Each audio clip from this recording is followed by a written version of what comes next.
YouTube still, so we will give it a second. This is the first time we've ever done a multi-stream because we just became Prime members. Which, Eric, actually, I waited. I was like, decided not to do it, right? Mm-hmm. And then like went and did some other things and then came back to the window and they took off like $50 and were like, how about this promo? I was like, okay. So I got it. My procrastination.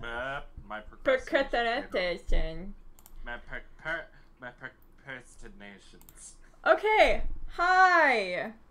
Hello. Eric, would you please assist me and go to your YouTube and share this to your homies? It should be live. Yep, it is live. So copy that link and share it to your people. I probably should have told everybody we were about to go live, but you have no picture on Twitch.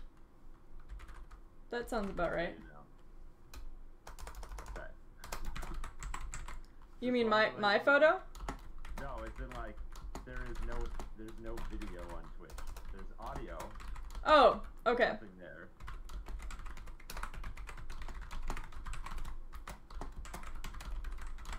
I figured why not open both.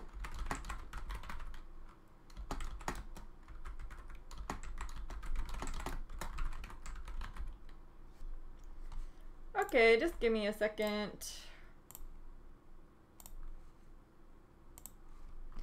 It looks like it's working just fine on the YouTubes at least. We have 8 people. Good morning, everybody. Alright, let me fix my... It looks fine on my end, so that sucks. Yeah, it does on your end. Eric, Oakley, it's too early for that. Why can't I can't say you look fine. That is like I haven't seen you in weeks. I'm just kidding. Alright, nope, now I've got video on Twitch. Zach, I was gonna say, my Twitch on my phone has video, so I think we're okay. Apparently just the moderator side of it is broken, so my bad. Maybe... That seems silly that you'd get less perks being a moderator. I swear a cat just came in here, but I can't find her. Hi, people. Good morning.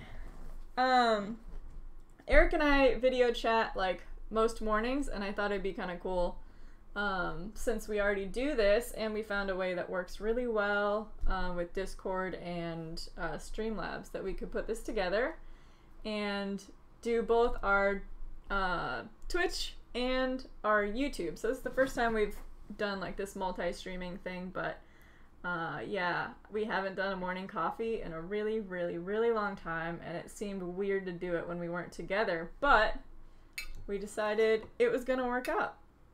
So, do you have your birdie fuel, Eric? What do you have this morning? I have a Red Bull. Oh. I was too lazy to Hey, well, cheers.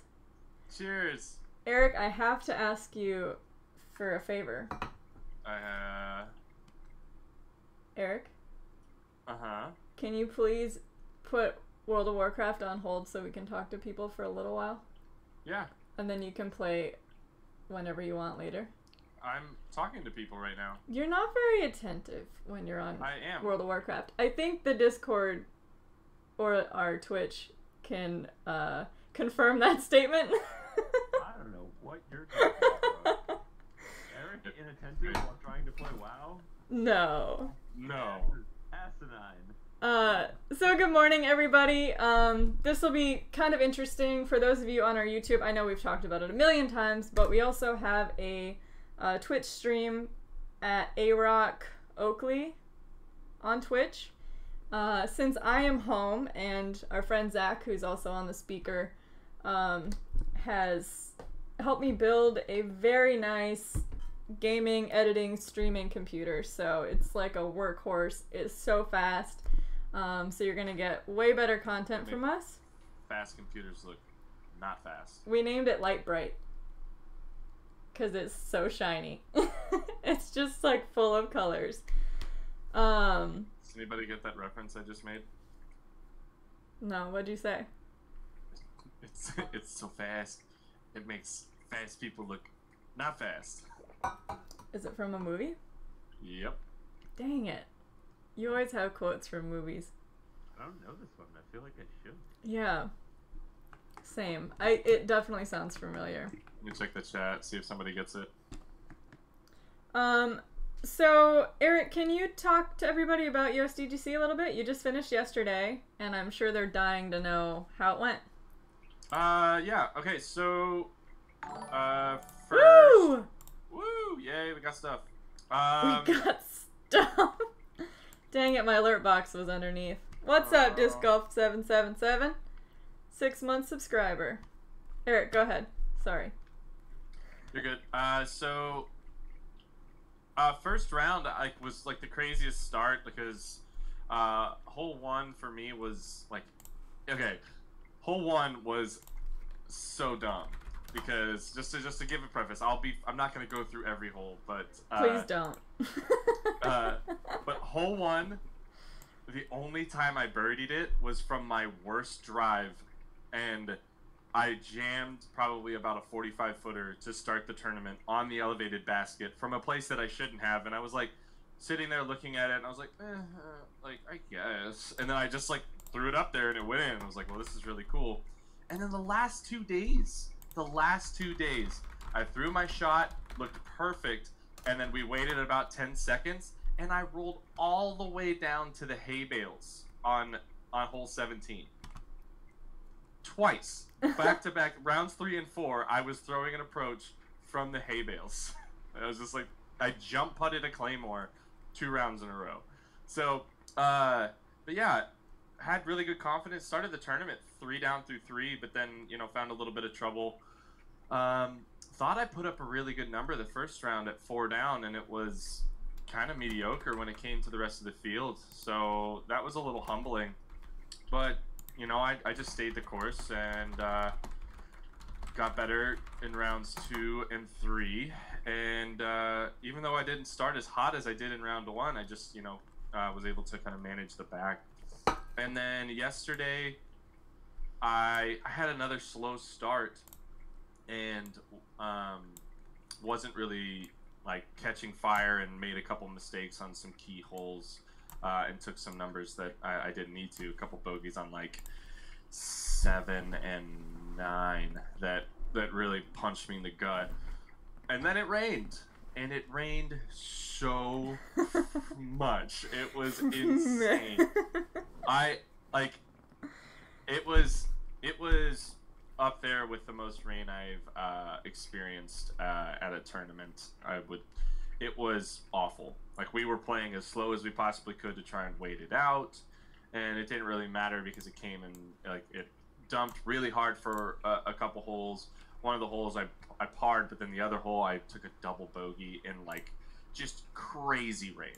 And I played it smart, like threw it in bounds, and then went to throw my other shot, and like came out early, then gets lifted in the wind, and then just sends it like. It threw it like 150 feet OB, and I was like, well, that is a total bummer because it wasn't that bad. And also, what sport are we playing? It didn't feel like we were playing disc golf. Like, okay, just because it was raining? Because of how much it was raining. And, like, there's an understanding of, like, sprinkling and just like, oh, it's just drizzling, or it's just misting, or it's just a little bit of rain. But when it's that much rain, it doesn't feel like disc golf. I've talked about this a lot when it came to rain or inclement weather to the extremes. Like, that much rain, obviously thunderstorms, you have, and if it's thunder and lightning, then obviously you need to stop doing that. But also, like, crazy amounts of wind. I've had this, like, think about some of the crazy stuff we've had at GBO. It does not feel like we're playing the same sport that we've prepared for or practiced for or put all our time into. And that's, like, a lot of sports have rain delays. So I was going to ask about that. What do they do with golf when it rains but doesn't have lightning? Here's the thing. If the same rain would have happened at golf, they would have postponed because you couldn't hit your ball. The greens would have been flooded. Everything wouldn't have been able to be played. Oh. And they would have pushed it off until the rain dried up, or they found ways to keep it from. Is that true? Those of you golfers, you know that's 100% true. Not that I'm, I question everything nowadays. It's 2020. Yeah, right? Oh my gosh. I don't even believe my own husband, apparently. Interesting. I mean, I wouldn't be totally opposed to them, like, doing some work on that front. I Yeah, definitely, it like, just I doesn't make understand. sense. I played a round that wasn't nearly as important in Oregon once, and, like, we had a giant rainstorm come through, and it dropped about 20 degrees in 40 minutes. And so, like, freezing cold, so, like, you couldn't even try to keep anything dry. Anything that was, like, an umbrella soaked through and was dripping, like, every single thing. And a friend of mine had a bag with pine tar in it. Do you know what that is? Yep. And so, like, that was the first time I ever had, like, grip issues, but my whale sacks were all soaked through and, you know, couldn't do anything. And I thought, like, okay, this is ridiculous. Too extreme. Right. It's not, and, like, it's not Santa even the same Cruz thing. 2 years ago, same thing. Not only was it, like, soaking wet, but it was super dangerous. All the mud out there and, like, everything's slippery. You're using your whole body. Like, Well, here's the other thought Yeah. that came up on the discussion of our card is we're out in the rain, getting soaking wet, decently cold during a pandemic. We're making Well- our bodies more susceptible to disease and infection. I Obviously, get that, but that's a little dramatic. of course it is, but it's a real thing. I was playing with Johnny McRae, who is a much older human being, and that was what he brought up. It was like, it's not right for us, even if it's not coronavirus or COVID-19. It's Oh gosh. it could be any other number of things that could cause that to be an issue. Like, you know, I if we get the suppose. flu or, you know, just a strep throat or something, just because we're out there. Yeah, It's not I good. hear you. I hear you. Yeah, Phil brought up a point that, like, in ball golf, they're very concerned about the greens out there since they put so much time and money into the grounds. And that makes sense. I'm sure it's a safety thing too, but yeah, I wouldn't be opposed to them making some changes in that regard. Yeah, And their it's- debate is always like, yeah, but we can't do it, you know, on Mondays and stuff. And keep in mind, you know, the people that are running ball golf tournaments, that's their life. Like, they get paid to do it. Disc golf is still like a hobby, basically. Like, people are doing it on their weekends before they go back to their normal job. So it's just a different monster, too. Yeah, and yeah, again, it just like I said, it does not feel like I was playing.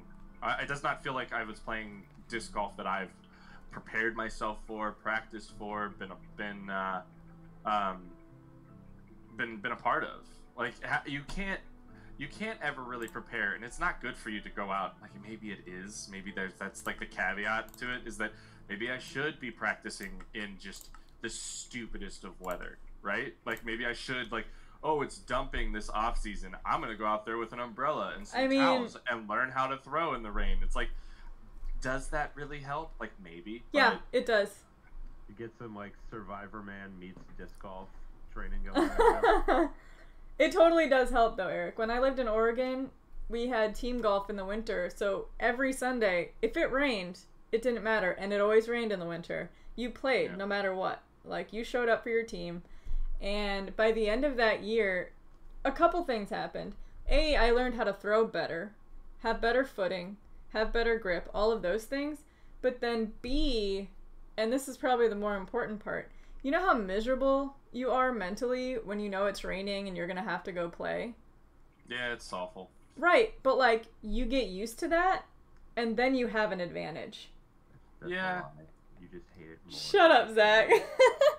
I play Winter Team Challenge as well, and every winter it's like, oh look, it's raining or snowing today, and I've dedicated myself to go play today.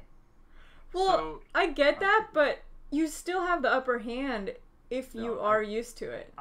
I'm purposefully being obtuse. I wouldn't expect anything less, Zach. Yeah, like I definitely would agree that forcing myself to play in the wintertime in New England, I've learned that, like, oh, if it's pouring out or it's snowing out and like blizzarding and I'm supposed to go play with, you know, 40 some odd people, I'm like, okay, but I can do it now. Whereas before it'd be like, well, this is gonna be a trip. Now it's like, all right, I know how to do the throwing and the stuff, and Yeah. I feel like I'm just surviving. Yeah. I'm not super happy about it, but like, I'm still playing disc golf. There so is a it's difference, gonna be a yeah. good time. Yeah. Well, something I have kind of figured out at least somewhat of a system. I think the issue I had this week was that I was playing, like it's Winthrop, so I had my bag kind of full of discs. Like if I was at a course where Right.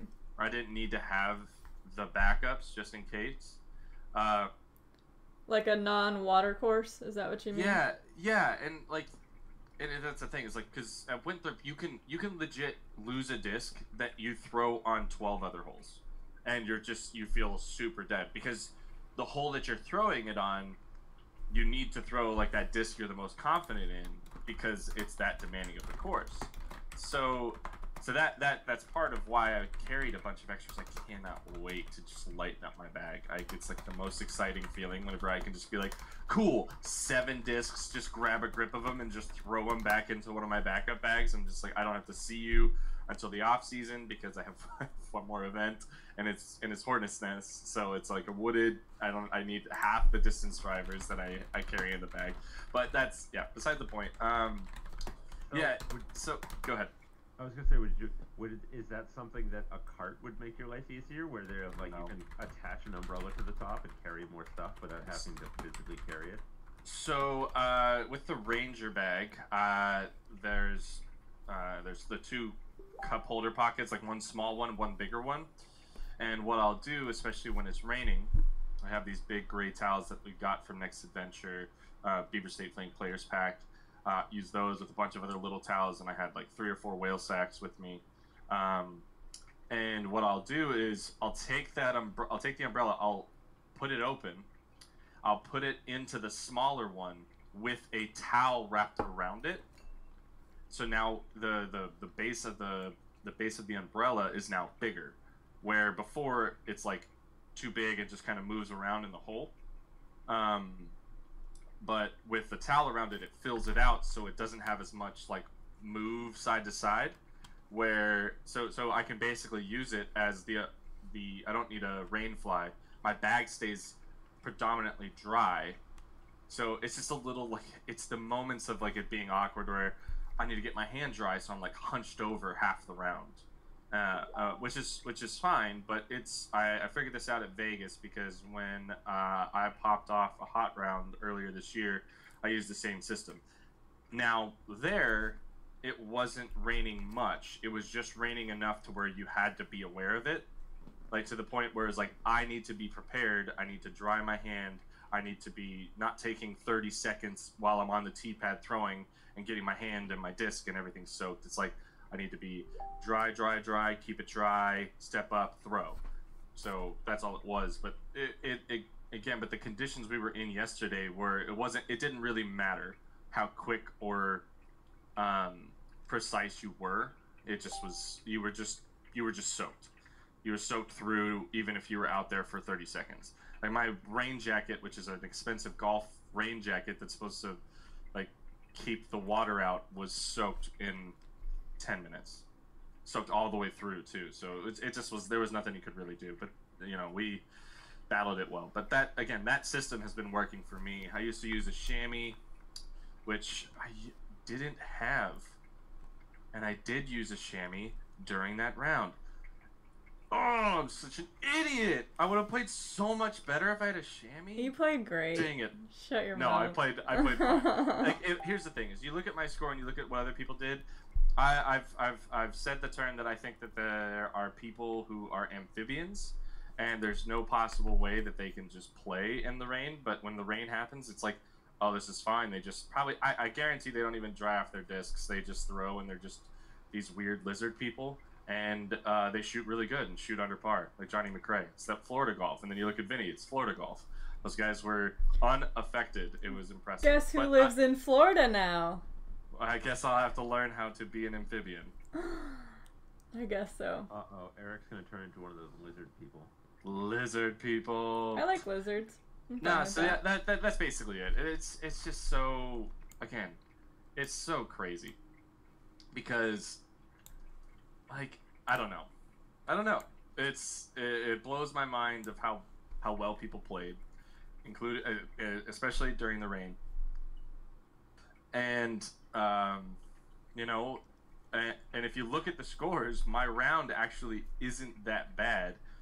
It only looks worse because there was no rain until I was on fourth card.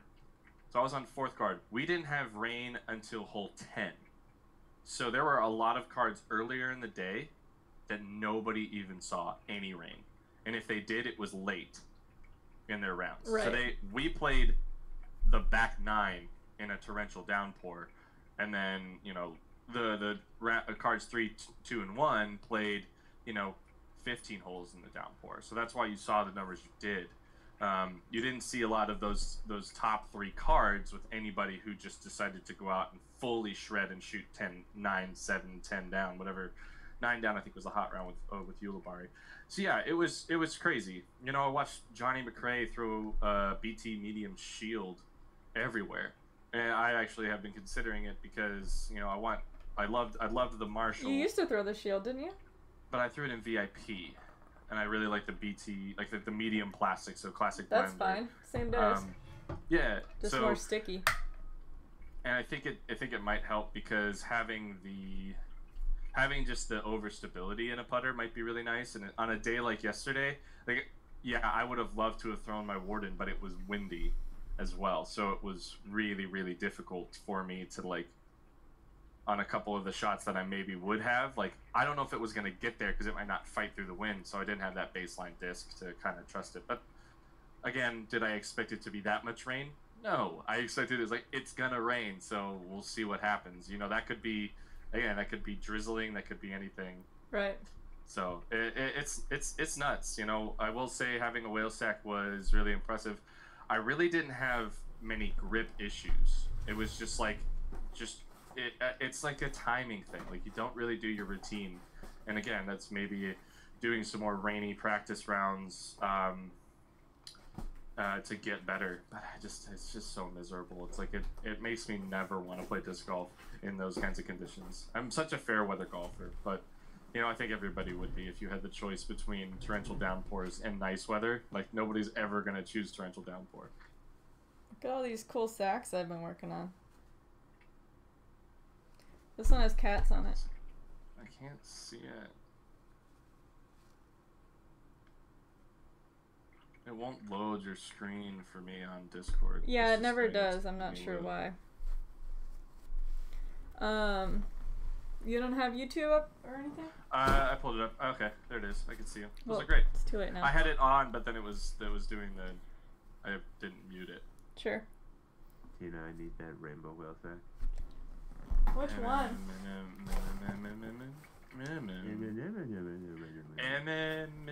Oh, you mean this one. Yeah, this one's cool. Yeah, speaking of whale sacks, you guys are gonna get a sneak peek. No one's seen these yet except myself. They say fierce on them. So these are pages, they will go on her website, pagepierce.com, with her disc golf Pokemon cards. So That's awesome. yeah, I'm excited.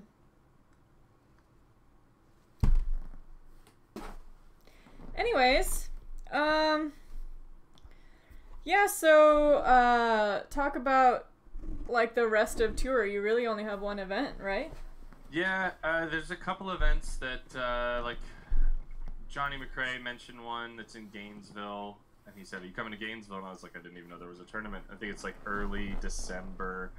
So, like, stuff that I'm considering. You know, I think I've told myself that I don't want to play stupid little events like that, but we'll see. Mm-hmm. So, I'm in that place of I'm really going to figure it out. I know Joe Padilla mentioned there's a tournament at Roy G, and Roy G's amazing. How, but it's 8 what's hours, that? 8 hours, 9 hours? probably about 9, which isn't terrible. Yeah, it's gonna be an interesting off season, just with yeah, I don't know. It's like you haven't been on tour that long, but this year's been particularly exhausting, and then like we haven't done anything, not that we haven't done anything fun, but there's usually a lot more fun to travel than there was this year. So I have like a few things I want to do. I want to go visit Zach Melton and see his new house that he bought. And we talked about going to St. Augustine, and we're still trying to figure out a makeup for the disc golf cruise with Tyler. And Tyler's running a bunch of events in Florida that he'd love to have us at. So like there's still a lot to do. Well, the way I look at it is, I think the main focus for the off season. Well, let's talk about the disc golf portion. Is I got the Pro Tour Finals. It's gonna be on ESPN2. It's really cool. Game's feeling incredibly good, and I'm kind of just ready to kind of get after it and just see how I can do. I'm gonna have a better game plan. I'll get some practice rounds in with Chris Dickerson, Calvin, and Eagle, and Simon. So, being able to dissect the game a little bit with some amazing players is also, I think, going to help. Because there's no reason for me not to play well and qualify for the next rounds. It's going to be much harder this year, and I know I'm capable of it. But so that covers that. Covering the off-season portion is straight up. I think my main focus is about getting back to the fitness I had of early 2 seasons ago and early this season. COVID, I think, really threw a wrench because it was the uncertainty of really knowing what's happening. It was really difficult to stay motivated as far as physical fitness went because we never knew exactly when we were going back on tour. Yeah. It was never like, oh, DD Open was announced. It's like, but is it? Like we had this like feeling that was like, well, the tour could be canceled at any moment.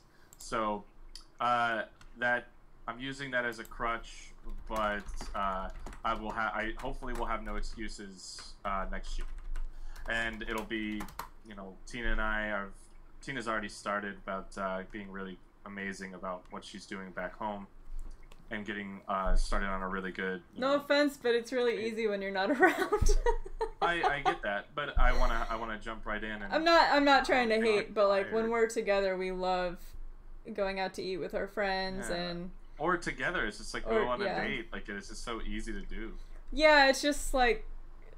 I'm not trying to throw you under the bus, but specifically with Eric, more than anyone I've ever met. You continue to throw me under the bus. No. This is just it's just part of who you are, and that's fine. We've had like amazing outings and like some amazing food on the road, but like when Eric gets in the mood to go out to eat, that's all he wants to do every single day for every single meal. It's just like this thing.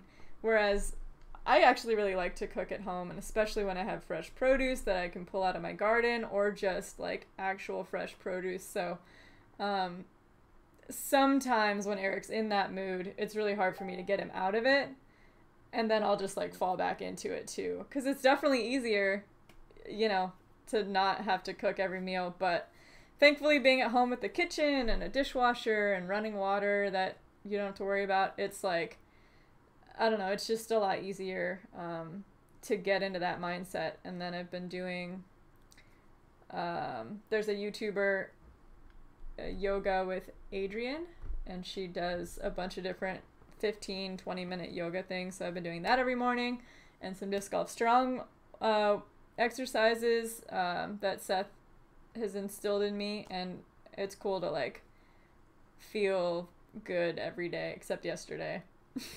Which I can talk about in a second. Eric, I don't think you even know the truth because I was too embarrassed to tell you. What? Did you just Minecraft all day? 13 hours? Tina! It was glorious. You can't ever get onto me for playing my game too much. Yeah, I can. I don't think I've ever played World of Warcraft since I picked up WoW for that many hours straight. I had to make up for the 10 years that I haven't played video games. So that's bonkers. No, I get it. Here I'll preface. Like I'm giving you crap, PG-32.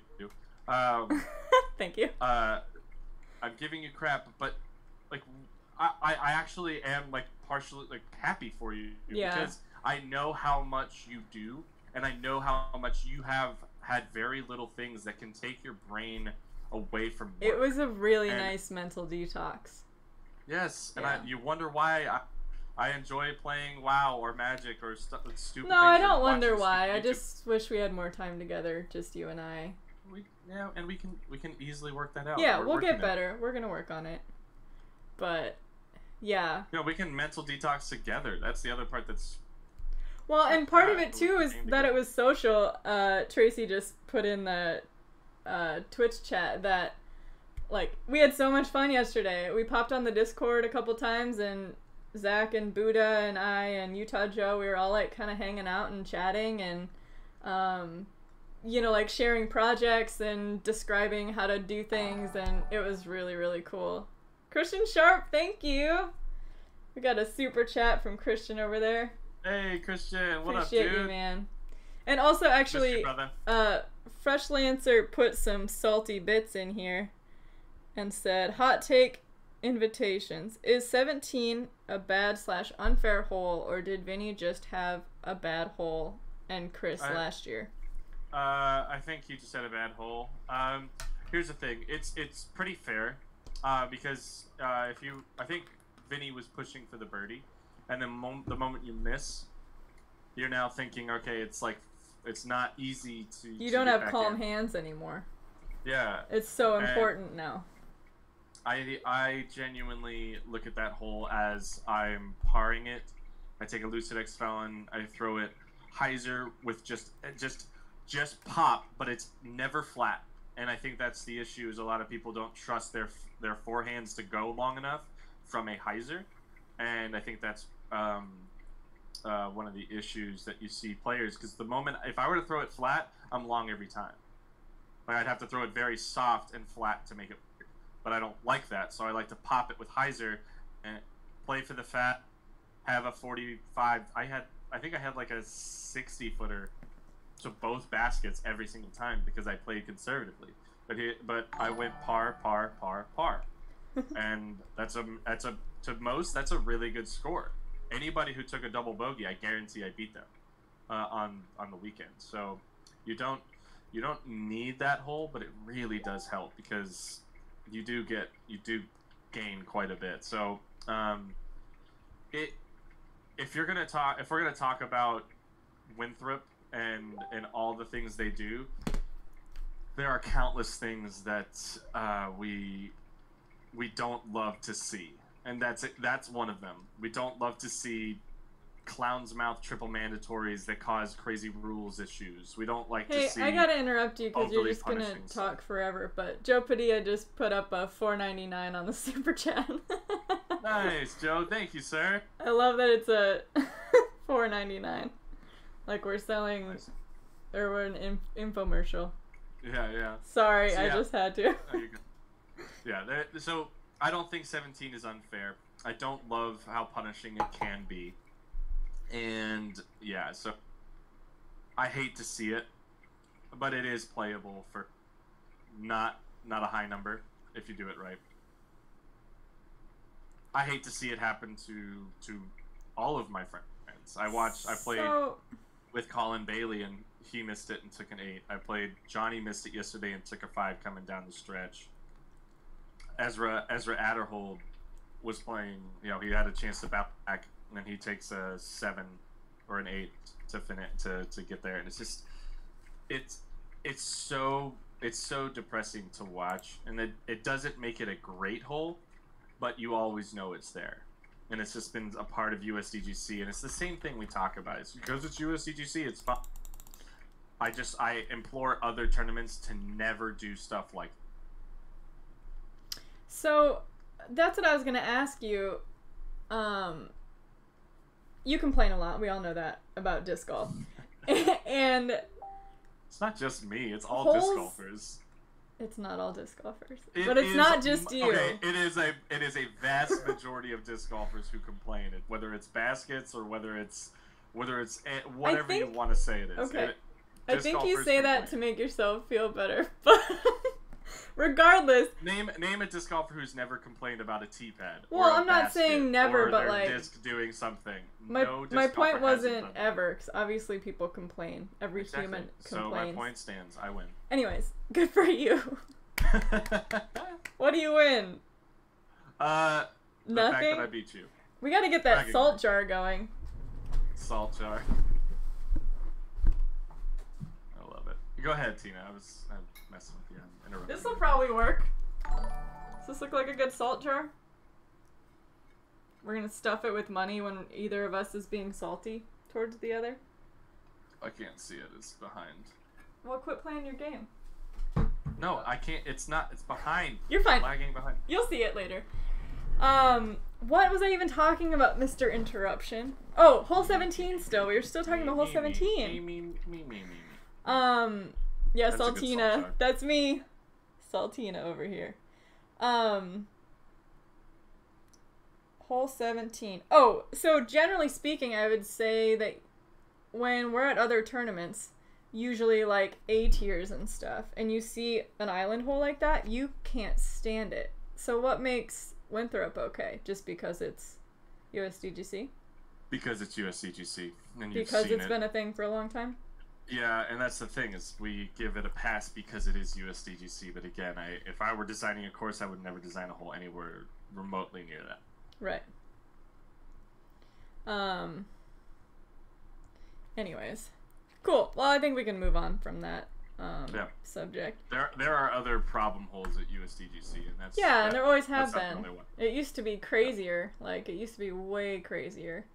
Yeah, this year was, I think, one of the better years, and that was because of COVID, and they didn't have enough spotters and stuff like that. The thing of it is all the holes that they changed to be hazard, they had spotters on, so it didn't change anything. Like they could have kept it as OB and stroke and distance, but I think the play was better, and I think the spread was closer, and it made it more exciting. That was, I think, one of the best things about USDGC this year was that it really wasn't over. Even if we would have had a nice day, like it could have easily have gone down to the wire like it did. Christian Sharp, miss you both and hope to see you soon. Yeah, man. Hope so too, Christian. We'll likely come to Emporia. We gotta go see Bobby's new house. Yeah! Give us a chance to come hang out and play around. I want to go visit Bobby. Bobby bought a house this year. Yeah.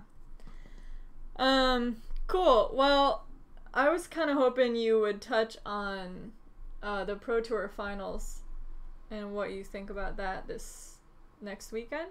Oh, it's awesome. The fact that ESPN2's involved, and I went back and watched Joma's video and kind of like thought about discs I would throw. I do this often where I prepare for the tournaments that I'm going to play by watching coverage. It's a wonderful thing that I implore a lot of you to do because if you can visually start to play and get an idea, that you're going to play a lot. Honestly, it's not about understanding what number you need to throw. It's just about like going out and shooting the best number you can. And if that's good enough to qualify, awesome, you did. If it's not, then just be okay with it. But usually what I've done in the past is I think I've had way too aggressive of a plan where I'm trying to go out and shoot just lights out. And that's not it. That's not my kind of golf anyway. Yeah. You know, when I pop off, it's because I had a really good game plan. You know, I've never like expected to shoot course records or hot rounds or anything. It's just about letting the golf happen. So I think that's the biggest part of my game, is to feel really confident in the shots that I'm throwing,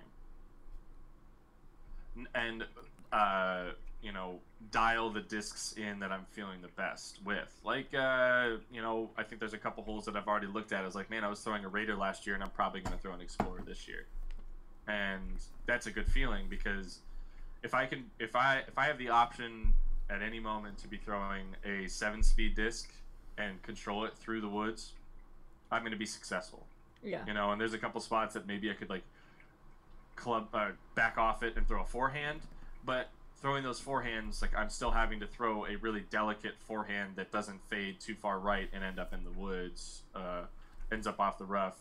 Just because I'm progressing forward doesn't mean I'm going to be giving myself a birdie. But you know, as I progress through the week in practice, I'll understand if maybe it is better for me to throw a forehand because the amount of times that I'm hitting the fairway or keeping par or birdie in play, the forehand is keeping that out, where the backhand is just finding bogeys more often than not. Cool. I also have been throwing a lot farther. I figured something out at Jonesboro, and it's something that I really need to kind of hone in when it comes to my game. So there's a couple holes out there that it could favor, and I have some really good Raiders at the moment. I'll show them up here. It's the beauty of being in the RV. It's a very small space. I can get to my bag. You can reach anything from anywhere.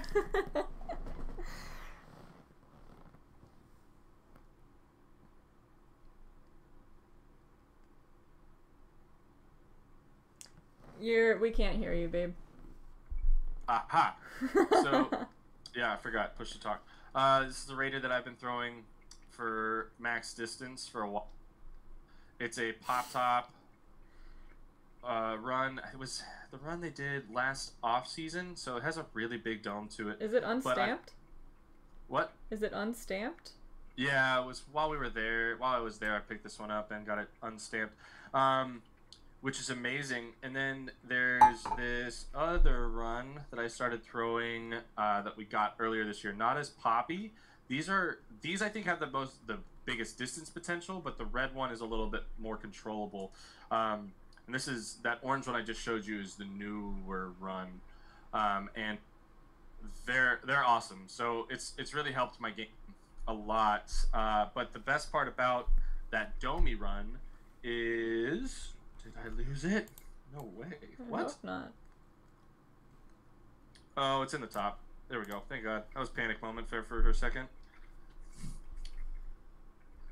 Whew. The best part is I can take a brand new one of these pop-top ones, put it in the bag, and it's like instant money. Throws kind of like an enforcer. Like I am bagging significantly less enforcers because of it.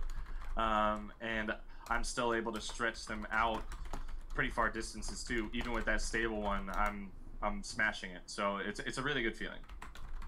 That's what it all comes down to. Good. Glad to hear it. Want me to Awesome. brag some more or what? What? I'm kidding. Do you want me to brag some more? I also switched up my putting stance, and I've been feeling really, really good on the putting green. So that's I think that's the main focus of this week is do a lot of putting. Yeah, I think that's a good plan. I know that's been kind of your not Crux. downfall, but like your struggle this year specifically. Oh my God, I've been the worst. Not the worst, just not I haven't just been not good. your usual. That's all. It's different. It's like, oh cool, I make more circle 2 putts, but I miss just as many circle 1 putts like as I missed circle 2 putts before. So it's like, this sucked. I honestly did not miss any egregious putts this weekend, so that was a really good feeling. Any putt that I missed was definitely missable. Any putt I made, I felt like I should have made, and I did hit a few bonuses. Maybe I can send it to you. Where's my phone?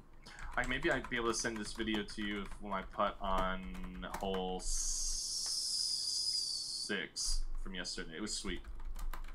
Adam Hammond's got it.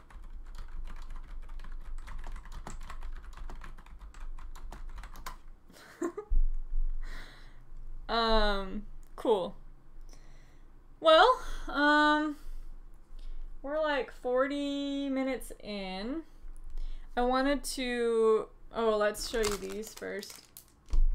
As you all know, our adopted son, Calvin Heimberg, is the best ever, and we love him. And Disc Golf Pins did a pin for him. You can't even see his face, and I just love it so much. And there's Tina, I sent you the photo on the back. I'm sending you a video via Messenger. Can you pull it up? What do you want me to do? Pull it up and put it on the screen so people can see it. Well, sure. You could just put it in the Discord, couldn't you? I suppose I could. Hold on. This looks like garbage. Yeah, it's because he sent it through Instagram. Okay, give me a sec. Let me see if I can figure this out. Posted it to the felons in the Discord, guys. Display Because capture. I'm posting it. It's probably going to be awful as well.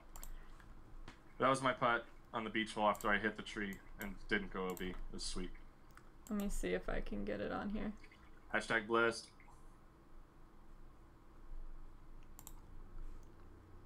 Okay, looks like that worked, kind of.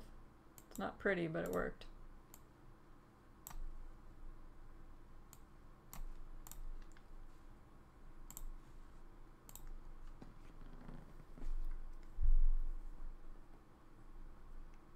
Yeah, you can barely even see because it's so grainy.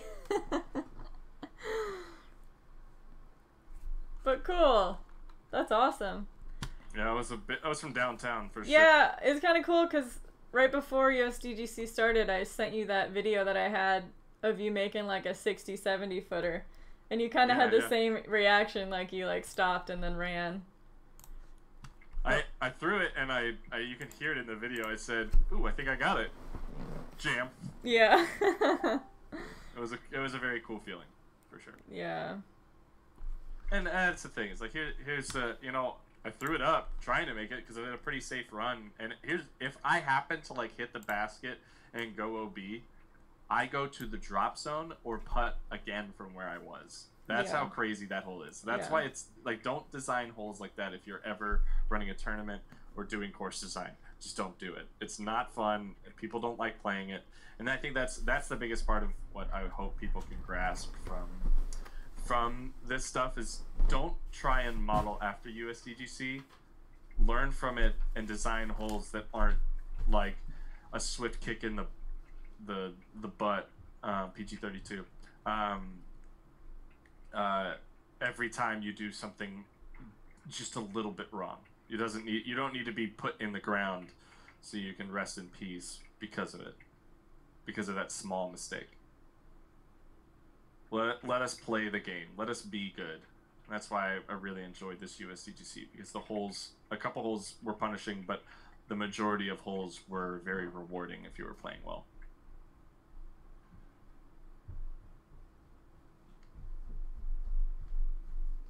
Sorry. You probably didn't even know I left, huh? No. So, okay. I didn't miss anything, did I? Nope. Great. Well, cool.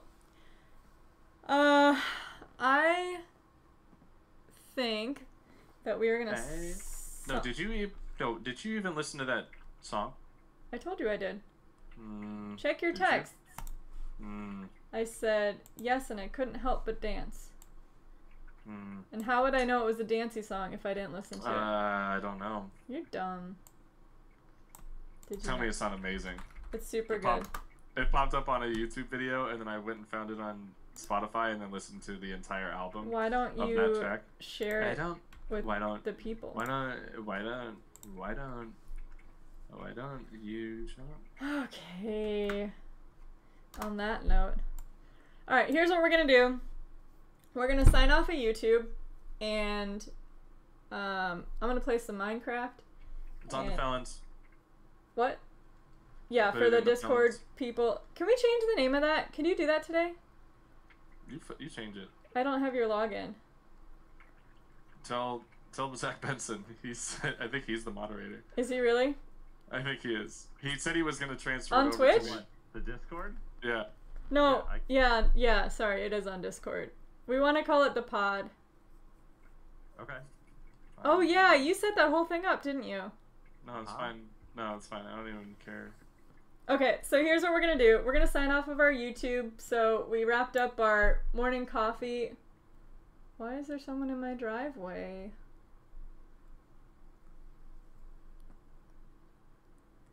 This happens like every day now. It's very strange. Okay, it's now called the pod.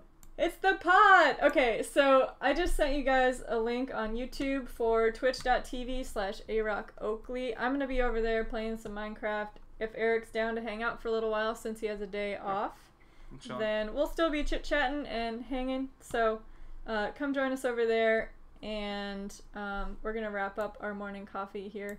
But thank you guys so much for joining us. And Thanks, guys. You guys are awesome. yeah, we're excited to do more of this, especially now that we have a system that works great. Thank you, Zach.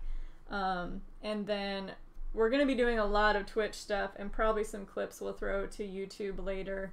So I'm not sure exactly if it'll be on this channel or if we'll start a different channel for that stuff since it's gaming related. But we have some big ideas for this off season, and I'm looking forward to it. So thanks for hanging. Check you guys later, or come hang out Bye, on YouTube. Twitch. Arock Oakley on twitch.tv. Bye, YouTube. Now I have to figure out how I can end this on YouTube. How do I even do this? Do it. You could probably kill the whole thing and then just re-up on YouTube.